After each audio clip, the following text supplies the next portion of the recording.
Hello everyone, कैसे हैं आप सब। 500 प्लस प्रीलिम्स फैक्ट में आप सभी का स्वागत है।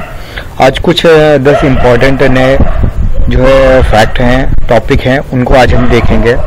जो हमारे 10 टॉपिक हैं वो हैं, पहला टॉपिक है हमारा विश्व खाद्य सुरक्षा दिवस 2020। दूसरा टॉपिक है राष्ट्रीय सांख्यिकी दिवस 2020। तीसरा टॉपिक है सतलज यमुना लिंक नहर। चौथा टॉपिक पीएम स्वनिधि योजना है। पांचवा है स्वच्छता सर्वेक्षण 2020। छठवां है भारतीय रेलवे का त्रिपक्षीय समझौता। सातवां है इंटरनेट ट्रेंड रिपोर्ट 2019। आठवां है अनुच्छेद 142 और नौवां है राष्ट्रमंडल सचिवालय मध्यस्थता न्यायाधिकरण और 10वां है इलेक्ट्रॉनिक राष्ट्रीय कृषि बाजार। ये हमारे 10 टॉपिक है, बहुत इंपॉर्टेंट टॉपिक है, सारे एग्जाम्स के लिए इम्पॉर्टेंट है। और हम सिविल्स के जो प्री एग्जाम है उनकी सीरीज हमारी चल रही है। UP PCS, MP PCS, Uttarakhand, Chhattisgarh, Bihar PCS के जो भी आने वाले अपकमिंग एग्जाम्स हैं उन सभी एग्जाम्स के प्री एग्जाम के लिए ये इम्पॉर्टेंट है। तो चलिए हम अपने जो टॉपिक हैं, फैक्ट्स हैं, उनको देखते हैं। पहला जो हमारा टॉपिक है विश्व खाद्य सुरक्षा दिवस 2020। विश्व खाद्य सुरक्षा दिवस 2020 है, यानी वर्ल्ड फूड सेफ्टी डे। तो ये जो विश्व खाद्य सुरक्षा दिवस है ये प्रत्येक वर्ष एवरी ईयर 7 जून को मनाया जाता है। प्रत्येक वर्ष कब मनाया जाता है? 7 जून को। ठीक है, याद रखिएगा 7 जून को जो है मनाया जाता है विश्व खाद्य दिवस। ये जो विश्व खाद्य दिवस है ये 7 जून को दूषित भोजन एवं पानी से स्वास्थ्य पर पड़ने वाले प्रभावों पर वैश्विक ध्यान आकर्षित करने के लिए मनाया जाता है कि जो हम दूषित भोजन करते हैं या दूषित पानी पीते हैं, उस दूषित भोजन या पानी से जो हमारे बॉडी पे, हमारी हेल्थ पे, हमारे स्वास्थ्य पे जो इफेक्ट पड़ता है उसका ध्यान आकर्षित करने के लिए ये वर्ल्ड फूड सेफ्टी डे जो है मनाया जाता है। कब मनाया जाता है? 7 जून को मनाया जाता है। तो ये जो इस बार 2020 में मनाया गया है, तो इस बार की इसकी जो थीम्स है वो थीम क्या है?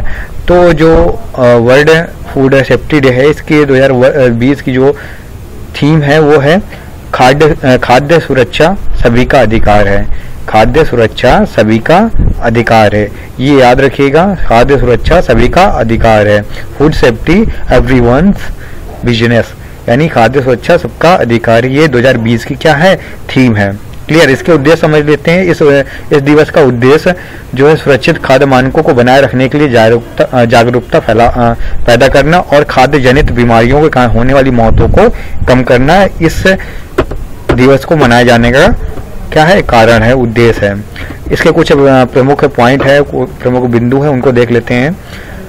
जो विश्व खाद्य दिवस को पहली बार जो है 2019 में the future of food safety नामक विषय के तहत आदिस अबाबा सम्मेलन और जिनेवा फोरम द्वारा 2019 में की गए खाद्य सुरक्षा के पैमाने पर प्रतिबद्धता को मजबूत करने के लिए मनाया था। यानी इसको जो है 2019 में मनाया गया था पहली बार। ठीक है, और किसने the future of food safety नामक विषय, यानी उस समय इसकी जो थीम थी वो थी the future of the food safety, इसकी थीम थी। और इसके तहत जो है आदिस अबाबा सम्मेलन और जिनेवा फोरम के द्वारा ये 2020 में मनाया गया था। संयुक्त राष्ट्र ने अपनी दोनों एजेंसियां यानी खाद्य और कृषि संगठन और विश्व स्वास्थ्य संगठन WHO को दुनिया भर में खाद्य सुरक्षा को बढ़ावा देने की जिम्मेदारी सौंपी है। यानी जो संयुक्त राष्ट्र है उसने अपनी दोनों एजेंसियों खाद्य और कृषि संगठन और विश्व स्वास्थ्य संगठन, इन दोनों एजेंसियों को दुनिया भर में जो भी खाद्य से संबंधित खाने पीने की चीज़ों से संबंधित जो भी सुरक्षा है उसको बढ़ावा देने की इसको जिम्मेदारी सौंपी है। चलिए अपने अगले टॉपिक की ओर बढ़ते हैं। हमारा अगला टॉपिक है राष्ट्रीय सांख्यिकी दिवस 2020। ये जो हमारा राष्ट्रीय सांख्यिकी दिवस है इसको प्रत्येक वर्ष 29 जून को मनाया जाता है। कब मनाया जाता है? 29 जून।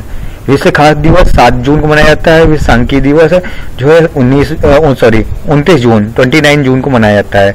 रोजमर्रा के जीवन में सांख्यिकी के प्रयोग को लोकप्रिय बनाने के लिए भारत सरकार प्रत्येक वर्ष 29 जून को राष्ट्रीय सांख्यिकी दिवस मनाती है और लोगों को इस बात के लिए जागरूक करती है कि सांख्यिकी नीतियों को आकार देने में किस तरह से मदद करती है। ठीक है, तो हम इसके जो इम्पोर्टेंट फैक्ट है उसको देख लेते हैं। इसकी जो थीम है वो थीम क्या है? ऐसा इसकी जो थीम है वो है SDG 3 यानी स्वस्थ जीवन सुनिश्चित करना और सभी उम्र के लोगों के कल्याण को बढ़ावा देना, एवं SDG 5 लैंगिक समानता प्राप्त करना तथा सभी महिलाओं एवं लड़कियों को सशक्त बनाना 2020 की क्या है थीम है। SDG 3 और SDG 5 इसको शॉर्ट में भी याद रखिएगा और इसको डिटेल में भी याद रखिएगा, इंपॉर्टेंट है। इसके कुछ पॉइंट उनको देख लेते हैं। इस वर्ष वैश्विक स्तर पर कोविड-19 महामारी के कारण यात्रा एवं सुरक्षा नियमों के मद्देनजर राष्ट्रीय सांख्यिकी दिवस 2020 को वर्चुअल मनाने का निर्णय लिया गया। इस आयोजन की अध्यक्षता भारत सरकार के सांख्यिकी एवं कार्यक्रम कार्यान्वयन मंत्रालय के केंद्रीय राज्य मंत्री करेंगे, यानी जो स्वतंत्र प्रभार के केंद्रीय राज्य मंत्री हैं वो इस आयोजन की अध्यक्षता करेंगे। यह दिवस 29 जून को प्रोफेसर PC महालंबोविस की जयंती पर राष्ट्रीय सांख्यिकी प्रणाली की स्थापना में उनके अमूल्य योगदान को मान्यता देते हुए मनाया जाता है। किसके लिए? प्रोफेसर महालनोविस की जयंती के उपलक्ष्य में ये मनाया जाता है। इसके और भी जो पॉइंट है वो आप देख सकते हैं। इस वर्ष जो है आयोजित होने वाले समारोह के दौरान जो है जो प्रोफेसर PC महालंबोविस थे उनको राष्ट्रीय पुरस्कार विजेता को सम्मानित किया जाता है। तो और भी इसके जो भी इम्पोर्टेंट फैक्ट है उनको आप देख लीजिएगा, ठीक है, इसका क्या महत्व है। और जो है जून 2020 को भारतीय सांख्यिकी सेवा संवर्ग प्रबंधन पोर्टल को भी लॉन्च किया गया था 2020 में। ये इंपॉर्टेंट फैक्ट हैं, जो भी इंपॉर्टेंट फैक्ट हैं जो प्री के एग्जाम से हैं वो मैं आपको पढ़ के बता देता हूँ। बाकी अगर आप डिटेल में पढ़ना चाहें तो आप पढ़ सकते हैं। चलिए अगले पॉइंट की ओर बढ़ते हैं। अगला जो टॉपिक है हमारा, अगला टॉपिक है इलेक्ट्रॉनिक राष्ट्रीय कृषि बाजार। हाल में उत्तराखंड और उत्तर प्रदेश के बीच पहली बार अंतरराज्यीय लेन देन के स्तर पर ऑनलाइन ट्रेडिंग प्लेटफॉर्म ई नाम का आयोजन किया गया, यानी इलेक्ट्रॉनिक नेशनल एग्रीकल्चर मार्केट। ई नाम मतलब इलेक्ट्रॉनिक नेशनल एग्रीकल्चर मार्केट। आपसे शॉर्टकट में भी पूछ सकता है कि ई नाम का फुल फॉर्म बताइए, याद रखिएगा ई नाम electronic national agriculture market. Clear? इसके कुछ इंपॉर्टेंट पॉइंट उनको देख लेते हैं। इलेक्ट्रॉनिक नेशनल एग्रीकल्चर मार्केट एक Akhil Bharatiya electronic trading portal है जो मौजूदा कृषि उपज बाजार समिति मंडियों को कृषि जिन्सों हेतु एकीकृत राष्ट्रीय बाजार बनाने के लिए नेटवर्क प्रदान करता है। इसे 2016 में शुरुआत किया गया था।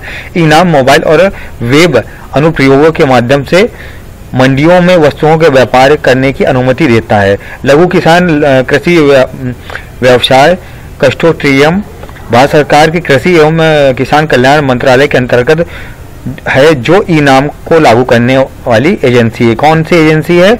वो है लघु किसान कृषि व्यवसाय कंसोर्टियम। क्लियर? राज्यों को इनाम व्यवस्था अपनाने के लिए निम्नलिखित परिवर्तन की आवश्यकता होती है। कौन कौन से परिवर्तन करने की आवश्यकता होती है? वो है इलेक्ट्रॉनिक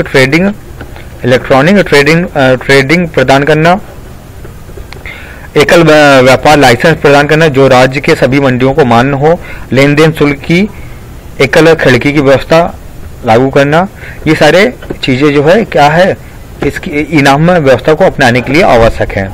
क्लियर? तो ये कुछ इंपॉर्टेंट फैक्ट थे। चलिए अगले टॉपिक की ओर बढ़ते हैं। अगला टॉपिक हमारा राष्ट्रमंडल सचिवालय मध्यस्थता न्यायाधिकरण। ये इसलिए इम्पोर्टेंट है कि अभी हाल में ही ये मुद्दा आया हुआ था कि जो हमारे जस्टिस AK सीकरी थे उन्होंने इनको प्रस्ताव दिया गया था सीसाइड की तरफ से और इन्होंने उस प्रस्ताव को ठुकरा दिया था। ये आप फिगर देख सकते हैं, ये जो है हमारे जो जस्टिस AK ठीकरी हैं। ठीक है, तो चलिए इसको पढ़ते हैं। हाल में ही जस्टिस AK ठीकरी ने सरकार के उस प्रस्ताव को ठुकरा दिया जिसके तहत उन्हें लंदन में स्थित राष्ट्रमंडल सचिवालय मध्यस्थता न्यायाधिकरण यानी सीसैट में क्या करना था? सीसैट में नामित किया जाना था। राष्ट्रमंडल सचिवालय राष्ट्रमंडल की मुख्य अंतर सरकारी एजेंसी तथा केंद्रीय संस्थान है। यह सचिवालय लंदन यूनाइटेड किंगडम में स्थित है। ये इंपॉर्टेंट है, याद रखिएगा। वहाँ पे लंदन यूनाइटेड किंगडम। इसकी स्थापना 1965 में हुई थी और यह अपने 53 सदस्य देशों के बीच विवाद की स्थिति में एक मध्यस्थ की भूमिका निभाता है। यानी कि जब किसी देश के बीच में विवाद होता है तो वो इसमें मध्यस्थ की स्थिति को अपनाता है, भूमिका को अपनाता है। इसकी स्थापना 1965 में हुई थी। राष्ट्रमंडल सचिवालय मध्यस्थ न्यायाधिकरण सीसैट के अध्यक्ष सहित कुल 8 सदस्य होते हैं और इन सदस्यों का कार्यकाल कितना होता है? 4 वर्ष होता है, याद रखिएगा। इसमें 8 सदस्य होते हैं, ठीक है, और 53 सदस्य देश होते हैं, यानी 53 देशों के सदस्य होते हैं। कुल सीसैट जो है इसमें 8 सदस्य होते हैं, 4 साल का इनका कार्यकाल होता है। क्लियर? चलिए अगले टॉपिक और बढ़ते हैं। अगला टॉपिक बहुत इंपॉर्टेंट टॉपिक है, अनुच्छेद 142। ये अनुच्छेद ऐसा है कि बार बार ये उठता आ रहा था, कंटिन्यू जो घटनाएं हो रही थी उन घटनाओं में कहीं ना कहीं 142 की चर्चा हो रही थी। आर्टिकल 142 जो बार बार आ रहा था, तो ये आर्टिकल बहुत इंपॉर्टेंट है और ये इससे जरूर आपको क्वेश्चन मिल जाएगा एग्जाम में, क्योंकि कोई भी घटना और कोई भी घटनाक्रम हुआ है तो उसमें 142 की उपलब्धता वहां पे जरूर रही है। ठीक है, चलिए समझ लेते हैं 142 है क्या। पिछले कुछ समय से सर्वोच्च न्यायालय द्वारा किए गए कई न्यायिक निर्णयों के पश्चात पुनः अनुच्छेद 142 की सार्थकता का मुद्दा उभर आया है, यानी कि बार बार 142 उभर के आया है। इसके मुख्य तथ्य क्या है उनको देख लेते हैं। अनुच्छेद 142 जो है सर्वोच्च न्यायालय का वह साधन है जिसके माध्यम से वह ऐसी महत्वपूर्ण नीतियों में परिवर्तन कर सकता है जो जनता को प्रभावित करती हैं। क्लियर? यानी 142 का क्या प्रभाव होता है, क्या इसकी क्या इंपॉर्टेंस है, वो ये है कि सर्वोच्च न्यायालय का ये वह साधन होता है जिसके माध्यम से वो महत्वपूर्ण नीतियों में परिवर्तन कर सकता है जिससे वो जनता को प्रभावित करती हैं। दरअसल अनुच्छेद 142 को संविधान में शामिल किया गया था, तो इसे इसलिए वरीयता दी गई थी क्योंकि सभी का यह मानना है कि इससे देश की विभिन्न वंचित वर्गों तथा पर्यावरण का संरक्षण करने में सहायक मिलेगी। सर्वोच्च न्यायालय के यूनियन कार्बाइड मामले को अनुच्छेद 142 संबंधित बताया गया था। यह मामला भोपाल गैस त्रासदी से पीड़ित से जुड़ा था। यानी कहाँ से बदले की बात है, 142 से कहाँ पे कौन सी घटना से? भोपाल गैस त्रासदी। तो अगर आप पढ़ना चाहें तो भोपाल गैस से भी संबंधित आप पढ़ सकते हो सकता है इससे भी क्वेश्चन आ जाए। ठीक है, जहां जहां भी 142 की चर्चा की गई है। ठीक है, मैं इसके इंपॉर्टेंट पॉइंट ही पढ़ूंगा। ठीक है, और इसके बाद संयोग से इसी तथ्य को बाद में सुप्रीम कोर्ट द्वारा बार एसोसिएशन बनाम भारत संघ मामले में भी दोहराया गया था। यानी 142 की चर्चा कहाँ पे हुई थी? बार एसोसिएशन और भारतीय संघ मामले में भी इसकी चर्चा हुई थी। क्लियर? और इसके बाद कई जगह पे जो है 142 की चर्चा हुई थी। राजमार्गों के पास जो शराब बिक्री का प्रतिबंध था वहां भी 142 की चर्चा की गई थी। आप वीडियो पोस्ट करके इसको डिटेल में पढ़ सकते हैं। ठीक है, और इसके अलावा जो है बाबरी मस्जिद जो विध्वंस मामला था वहां भी 142 का उल्लेख किया गया था। इसके अलावा कई जगह जो है वो आपका अयोध्या मामला भी हो, कई जगह पे 142 अनुच्छेद की आर्टिकल 142 की चर्चा हुई है। तो ये बहुत इंपॉर्टेंट आर्टिकल है और हम इसके बारे में कुछ और भी डिटेल पढ़ लेते हैं कि 142 हमारा होता क्या है। जब तक किसी अन्य कानून को लागू नहीं किया जाता है तब तक सर्वोच्च न्यायालय का आदेश सर्वोपाई होता है। यानी जब तक किसी चीज पे, किसी घटना पे या किसी भी कोई भी घटनाक्रम होता है उसमें जब तक कोई भी कानून लागू नहीं किया जाता है तब तक जो सर्वोच्च न्यायालय का आदेश होता है वही सर्वोपरि होता है। क्लियर? अपने न्यायिक निर्णय को देते समय न्यायालय ऐसे निर्णय दे सकता है जो उसके समक्ष लंबित पड़े हैं, किसी भी मामले को पूर्ण करने के लिए आवश्यक हो और इसके द्वारा किए गए आदेश संपूर्ण भारत संघ में तब तक लागू होंगे जब तक इससे संबंधित किसी अन्य प्रावधान को लागू ना कर दिया गया हो। यानी जब ये एक्ट लग जाता है, जब ये आर्टिकल लग जाता है 142, तो तब तक ये लागू रहता है जब तक इसमें अन्य कोई प्रावधान लागू न किया गया हो। संसद के द्वारा बनाए गए कानून के प्रावधानों के तहत सर्वोच्च न्यायालय को संपूर्ण भारत के लिए ऐसे निर्णय लेने की शक्ति है जो किसी भी व्यक्ति को मौजूदगी किसी दस्तावेज अथवा स्वयं की अवमानना की जांच और दंड को सुरक्षित करते हैं। निष्कर्ष क्या निकला है कि अब समय आ चुका है कि सर्वोच्च न्यायालय को स्पष्ट करने की आवश्यकता है कि अनुच्छेद 142 का उपयोग वह किस प्रकार के मामलों में कर सकता है। इसके लिए दिशा निर्देशों का विनियम आवश्यक है। न्यायाधीश बेंजामिन कार्डोजो के शब्दों में न्यायाधीश कोई आदर्श नहीं है कि उसके द्वारा किए गए सभी निर्णयों को कानूनी प्रावधान से सर्वोपरि माना जाए। ये बहुत इंपॉर्टेंट है, इसको याद रखिएगा। किसने कहा था? बेंजामिन कार्डोगो, मैं इसको जो है रेड मार्क भी कर देता हूं, ठीक है, ये बहुत इंपॉर्टेंट है क्योंकि इन्होंने, ये न्यायाधीश थे, इन्होंने कहा था कि न्यायाधीश कोई आदर्श नहीं होता है, उसके द्वारा किए गए सभी निर्णयों को कानूनी प्रावधानों से भी सर्वोपरि माना जाए। मतलब कि वो कोई आदर्श नहीं होता है कि उसकी बात कोई कही हुई बात मानी जाए, जब तक वो कानूनी जो प्रावधानों द्वारा जो निर्णय लिया जाता है वही सर्वोपरि होता है, उसका न्यायाधीश को आदर्श नहीं मान सकते हैं। क्लियर। चलिए अगले फैक्ट को बढ़ते हैं। अगला जो हमारा फैक्ट है यानी टॉपिक है वो है इंटरनेट ट्रेंड रिपोर्ट 2019। ये जो इंटरनेट ट्रेंड रिपोर्ट 2019 है इसके बारे में समझते हैं। हाल में ही मैरी मीकर, जो कि अमेरिकी वैश्विक प्रौद्योगिकी निवेश फर्मों की मालिक है, ने विश्व में सक्रिय इंटरनेट उपयोगकर्ताओं से संबंधित इंटरनेट ट्रेंड 2019 नामक वार्षिक रिपोर्ट जारी की है, जिसमें चीन को पहले तथा भारत को दूसरे स्थान पर रखा है। किस लिए?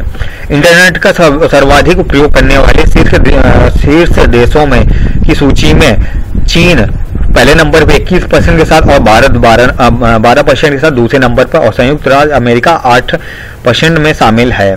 मीकर के अनुसार भारत में इंटरनेट तक पहुंच बढ़ाने में दूरसंचार कंपनी रिलायंस जियो ने महत्वपूर्ण भूमिका निभाई है। आपको पता है कि जब तक रिलायंस जियो नहीं था तब तक हम लोग इंटरनेट स्पीड का प्रयोग कैसे करते थे, कितने महंगे पैक थे, और जब से ये जियो आया है, रिलायंस जियो आया है, तब से जो है सभी व्यक्तियों के हाथ पे एंड्रॉयड फोन है, इंटरनेट कनेक्शन है। तो इसी ने जो है हमारी जो उपयोगकर्ताओं की जो संख्या है उसमें इजाफा किया। किसने? रिलायंस जियो ने। इसके और भी इंपॉर्टेंट फैक्ट है, आप उनको देख सकते हैं। क्लियर। चलिए आगे बढ़ते हैं। अगला जो हमारा टॉपिक है तो फैक्ट है वो है भारतीय रेलवे का त्रिपक्षीय समझौता। अब ये जो भारतीय रेलवे का त्रिपक्षीय समझौता है ये क्या है?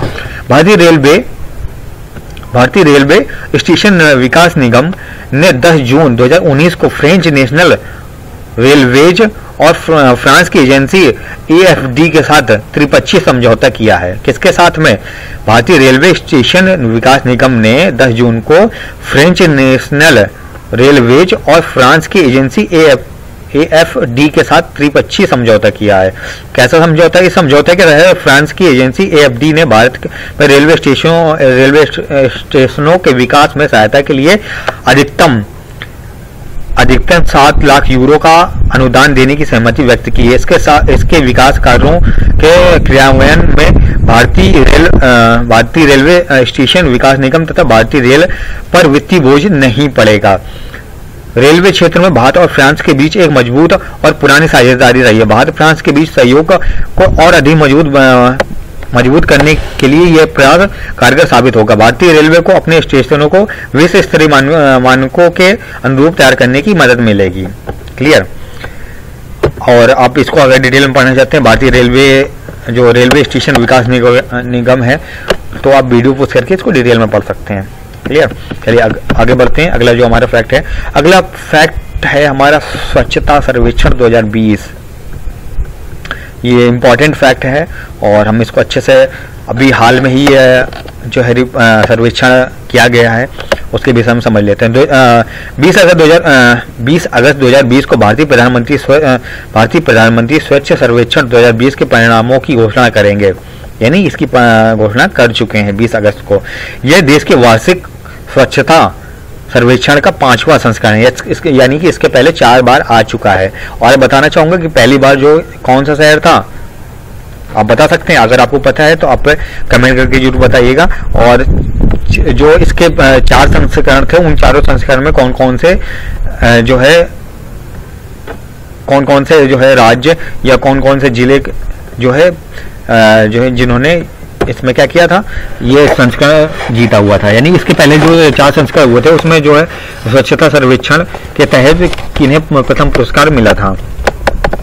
ठीक है। इसके जो है मेन मुख्य बिंदु उनको देख लेते हैं। स्वच्छ महोत्सव के नाम से आयोजित कार्यक्रम में शीर्ष प्रदर्शन करने वाले शहरों एवं राज्यों को कुल मिलाकर 129 पुरस्कार दिए गए हैं।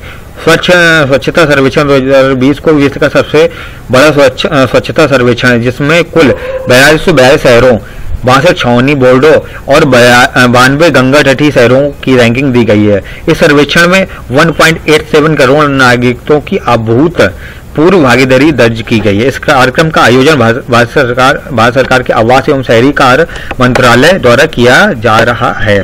अब जान लेते हैं स्वच्छ सर्वेक्षण। भारत सरकार द्वारा स्वच्छ सर्वेक्षण की शुरुआत स्वच्छता मिशन में बड़ी संख्या में लोगों की भागीदारी सुनिश्चित करने के उद्देश्य से की गई थी। इसके साथ ही इसका उद्देश्य भारत में के सबसे स्वच्छ शहर बनने की दिशा में शहरों के बीच एक स्वच्छता प्रतिस्पर्धा की भावना पैदा करनी थी। ठीक है, तो ये कार्यक्रम 2016 से हो रहा है और इसमें बहुत सारे अलग अलग शहर भाग लेते हैं और इसके 4 संस्करण हो चुके हैं और ये इस बार जो है 2020 में 5वां संस्करण था। और जो पहली बार जो शहर इसका विजेता हुआ था वो था मैसूर शहर, यानी कर्नाटक का मैसूर शहर।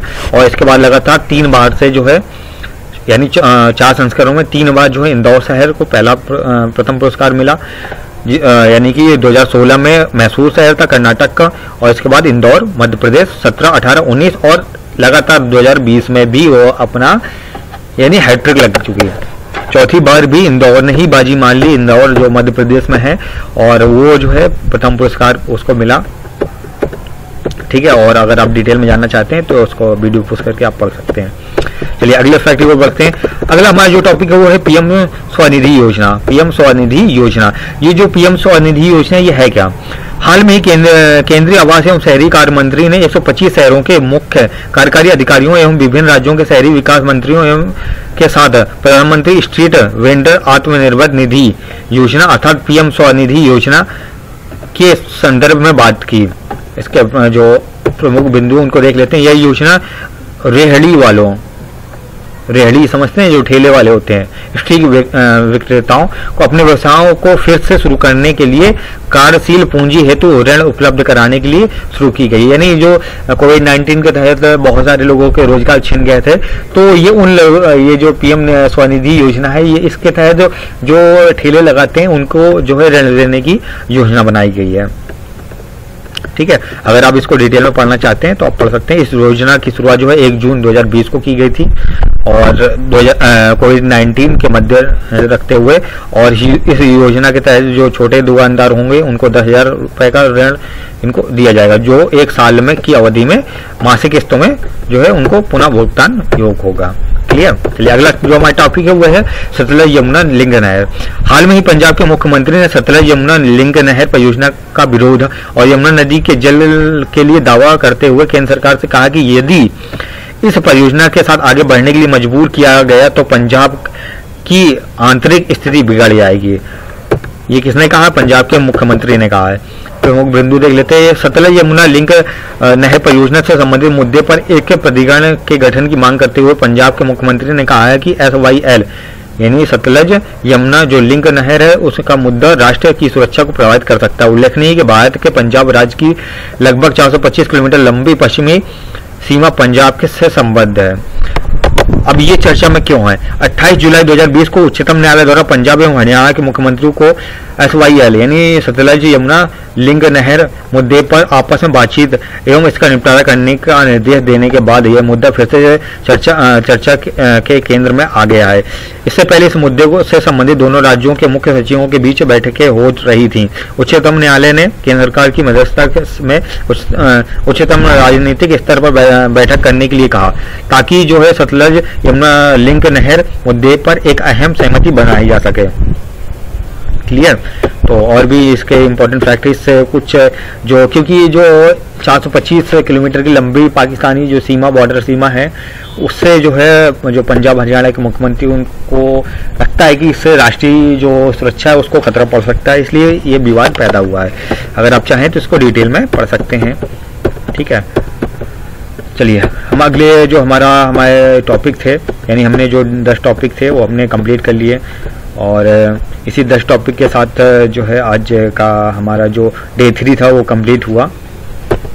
ये सारे जो फैक्ट हैं बहुत इंपॉर्टेंट फैक्ट हैं, आप इनको जरूर पढ़िएगा। ठीक है, ये सारे एग्जाम्स के लिए इम्पोर्टेंट है। तो चलिए फिर इवनिंग में मिलते हैं रात में 10:30 बजे। कुछ इंपॉर्टेंट ट्रिक के साथ जो हमारी 6000 प्लस की ट्रिक की सीरीज चल रही थी उसको कंटिन्यू करते हुए हम आपको 10:30 बजे मिलते हैं कुछ नई ट्रिक कुछ नए वीडियो के साथ में। तब के लिए थैंक यू। और अगर आपको वीडियो पसंद आया हो लाइक शेयर कमेंट जरूर करें, और चैनल को अगर सब्सक्राइब नहीं किया तो सब्सक्राइब कर लें। Thank you.